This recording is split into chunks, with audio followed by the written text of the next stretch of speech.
Setelah terpilih kembali menjadi anggota DPR dalam pemilu 2024, Deddy Mulyadi tak menghentikan langkah politiknya. Kini, Bupati Purwakarta 2 periode tahun 2008 sampai tahun 2018 itu tengah menguatkan kaki-kaki untuk bisa memenangi pemilihan Gubernur Jawa Barat atau Pilgub Jabar 2024 November mendatang. Tiket dari partainya, Gerindra, diklaim sudah dipegangnya. Namun, ia masih butuh sokongan dari partai politik lain untuk memuluskan pencalonannya. Agar pencalonan ini mulus sekaligus memperbesarkan kemenangan, Gerindra memintanya untuk terus menggenjot elektabilitas hingga di angka 60%. Dari saat ini masih sekitar 30%. Deddy Mulyadi selama menjabat sebagai Bupati Purwakarta mempunyai prinsip dasar membangun. Mari kita simak penjelasan Kang Deddy Mulyadi. Kita mendeklir diri sebagai bangsa yang menjunjung tinggi sikap keadilan sosial bagi seluruh rakyat Indonesia. Saya ingin rasa keadilan itu bukan hanya ucapan dalam simbol-simbol kenegaraan kita, tetapi hadir dalam lingkup kehidupan. Hadir untuk memberikan rasa adil bagi mereka. Itu pertama. Yang keduanya, bahwa ketika saya jadi bupati dulu, kan saya mulai dari wakil bupati dan anggota DPRD, Bang. Jadi saya anggota DPRD usia 28 tahun, kemudian jadi wakil bupati saya usia 30 tahun, dilantik usia 31, kemudian jadi bupati. Apa sih sebenarnya? Kalau saya sih memandang waktu itu ya, saya tuh selalu mengatakan guru ekonomi saya itu bukan ekonom. Guru ekonomi saya itu bukan profesor di bidang ekonomi. Guru ekonomi saya itu adalah ibu saya. Kenapa ibu dijadikan guru ekonomi? Karena ibulah yang mampu memanage keuangan rumah yang serba terbatas untuk biaya makan, untuk pakaian anaknya, untuk jajan anaknya, untuk sekolah anaknya, untuk perbaikan rumah keluarganya. Nah, dari seorang ibulah lahir anak-anak yang hebat, dari kehidupan masyarakat yang miskin. Nah, bicara tentang anggaran, kalau kita bicara tentang teori ekonomi, itu nggak akan pernah bisa melahirkan postur anggaran yang berkeadilan.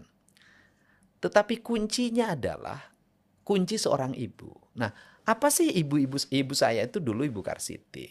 Itu kan nggak sekolah, nggak bisa baca tulis. Tapi diserahin uang oleh bapak saya yang tentara pensiunan Praka ya, prajurit kepala Palang 3 itu. Ngelola 9 anak kok bisa sekolah dan kuliah. Dengan punya sawah hanya 1/4 hektar. Kok bisa?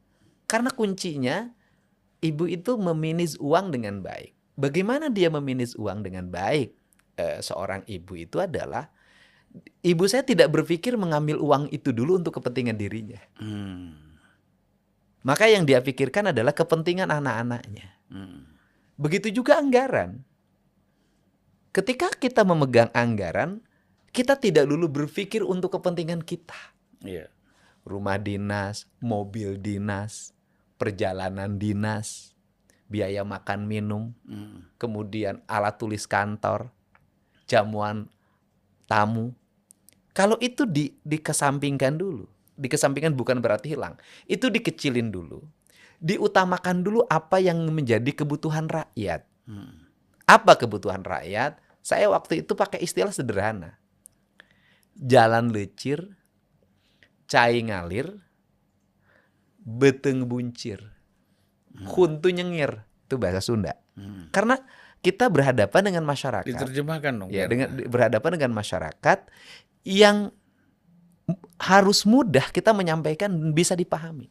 Jalan lecir artinya jalannya mulus, berbeton dan berhot mix sampai pelosok desa.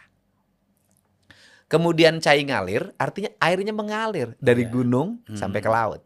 Sawah-sawah terlewati. Kalau dalam istilah orang Sunda itu kan gunung kudu awian, lengkop kudu balongan, lebak kudu sawahan. Ini kan dianggapnya bahasa mistik. Padahal ini adalah bahasa tata ruang dan ini bahasa sains. Cuman diucapkan oleh orang tua kita dulu yang tidak so akademis. Gitu kan.